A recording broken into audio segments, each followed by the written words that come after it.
Première. Il est 7h30, je vous propose tout de suite de retrouver l'invité café présenté par Malouki Deli.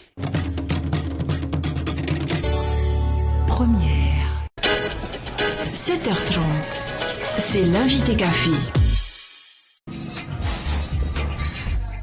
Bonjour à tous nos auditeurs et auditrices de Polynésie Première, également nos internautes. Ce matin, l'invité café est diététicienne à la direction de la santé. Hélène Tual, bonjour. Bonjour Marouki. Alors vous êtes là pour nous parler de la campagne de lutte contre la consommation de sel qui a débuté il y a une semaine. Le sel, c'est un ingrédient qu'on utilise tous les jours dans nos repas. Pourquoi est-ce qu'il ne faut pas consommer trop de sel? Quel est le danger? Alors, tout d'abord, on en parle aujourd'hui et donc depuis une semaine pour sensibiliser la population sur le fait que on a tendance à manger trop de sel, d'accord? Et c'est ce trop de sel, cet abus de sel en fait, qui peut être problématique pour la santé parce que ça a un lien direct avec les problèmes d'hypertension artérielle. D'accord. Ces problèmes d'hypertension artérielle, si on les dépiste pas, si on les surveille pas, si on les prévient pas par une bonne hygiène de vie, peuvent se compliquer par des maladies cardiovasculaires et notamment une affection qui touche pas mal de Polynésiens, qui est l'accident vasculaire cérébral. C'est quoi l'hypertension artérielle? Comment est-ce que le sel peut avoir des conséquences? Alors, bon, c'est un peu compliqué, mais je vais essayer d'être assez simple. Le sel, en fait, joue un rôle dans la régulation de la tension artérielle aussi, avec tout le travail du rein. L'hypertension artérielle, on la diagnostique en la mesurant, en fait. On prend la mesure de la tension au niveau du bras. Et cette tension, si elle est supérieure à 14,9, on parle donc d'hypertension artérielle, c'est-à-dire c'est la tension qui est exercée au niveau c'est la tension qui est exercée par le sang au niveau des vaisseaux et des artères. Donc cette hypertension artérielle peut ensuite avoir des conséquences encore plus graves. Voilà, elle peut avoir des conséquences plus graves, donc développer des problèmes au niveau des reins et donc une insuffisance rénale, et puis aussi des problèmes au niveau du cœur et donc des vaisseaux sanguins. Alors il y a un seuil au niveau de la consommation de sel à ne pas franchir, un seuil journalier. Alors voilà, le problème en fait, c'est qu'il y a un seuil effectivement qui est préconisé par les instances internationales qui nous disent en fait qu'il faut consommer 6 grammes de sel par jour.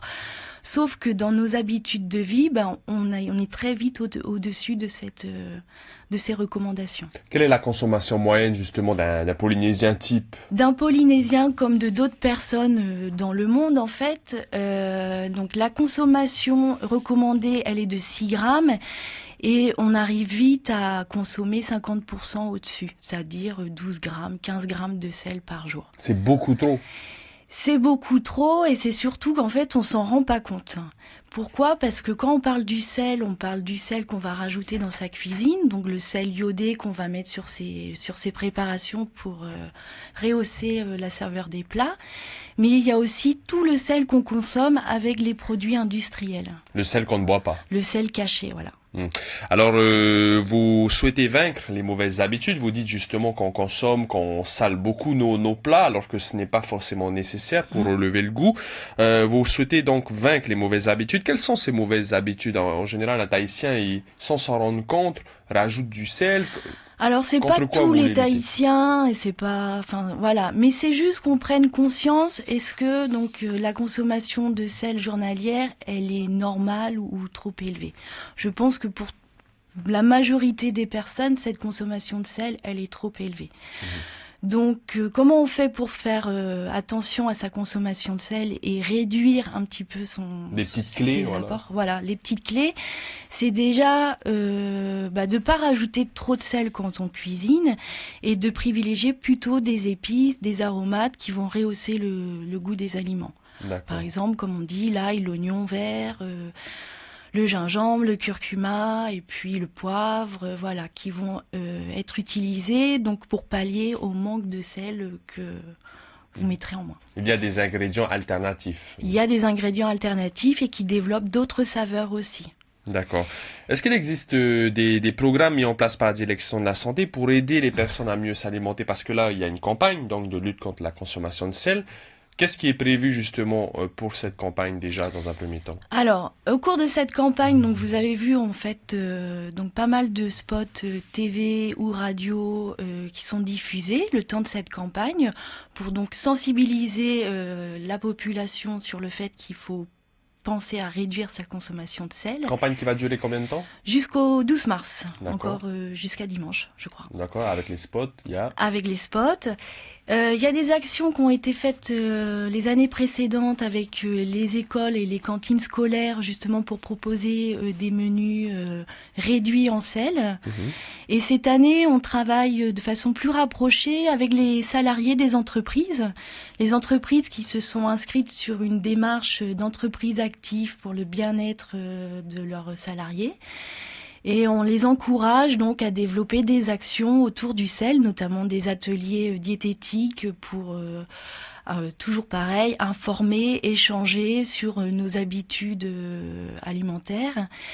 Il y a aussi donc un soutien qui est donné aux différents restaurateurs de ces entreprises pour réduire l'ajout de sel en fait. Les écoles, les cuisines centrales, est-ce que vous travaillez également avec eux? Alors cette année, on s'est pas orienté sur les écoles, mais plus sur le milieu de l'entreprise pour toucher plutôt les adultes. D'accord. Hélène Joal, vous êtes diététicienne à la direction de la santé. Est-ce que vous pouvez nous proposer on va dire une journée type avec 3 repas équilibrés et sans utiliser de sel?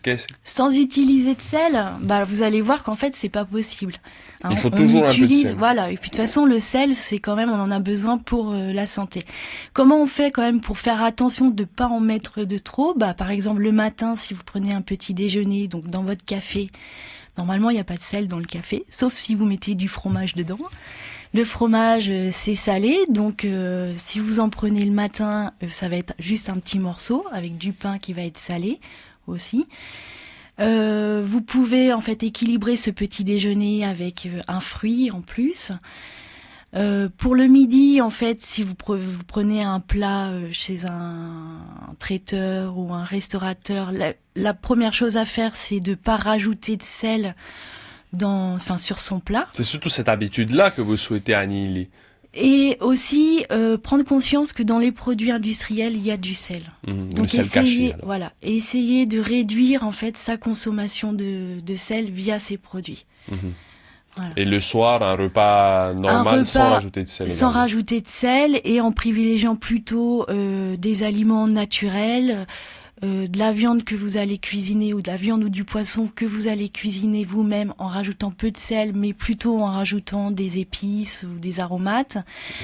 Et puis vous allez équilibrer votre repas avec des légumes, des légumes du Fénois que vous allez cuisiner sans trop de sel. Et aussi une source de féculents qui peut être du riz, du taro, patates douces, enfin... Ne pas dépasser 6 grammes en tout cas, c'est le mot d'ordre.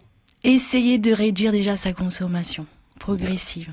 Vous êtes diététicienne, donc comme je le disais, le sel d'un côté et le sucre de l'autre. Dernière question, est-ce que ces deux ingrédients ont des conséquences vraiment néfastes sur la santé des Polynésiens? Ce sont les deux principaux ingrédients nocifs. Alors, ils sont nocifs parce qu'on a tendance à les consommer avec excès. C'est surtout ça. En fait, ce qui est nocif, c'est la surconsommation.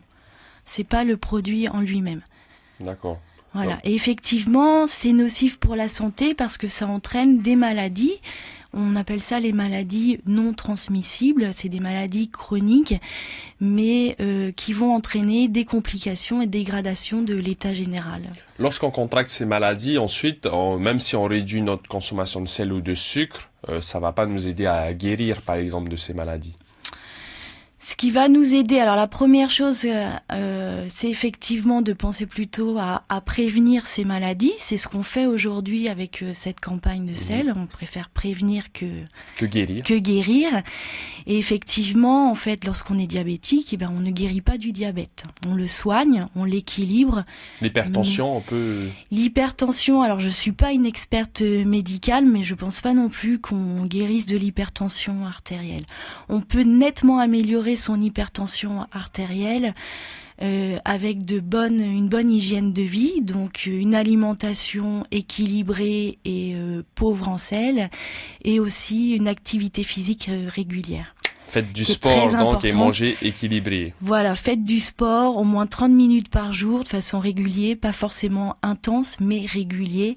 Et puis mangez équilibré avec des légumes, des fruits, du fait noir. Et ce sera le mot de la fin donc d'Hélène Tual, diététicienne à la direction de la santé. Je vous remercie d'avoir accepté notre invitation. Merci beaucoup et invitation. puis très bonne journée à tout le monde. Vous aussi, au revoir. Au revoir.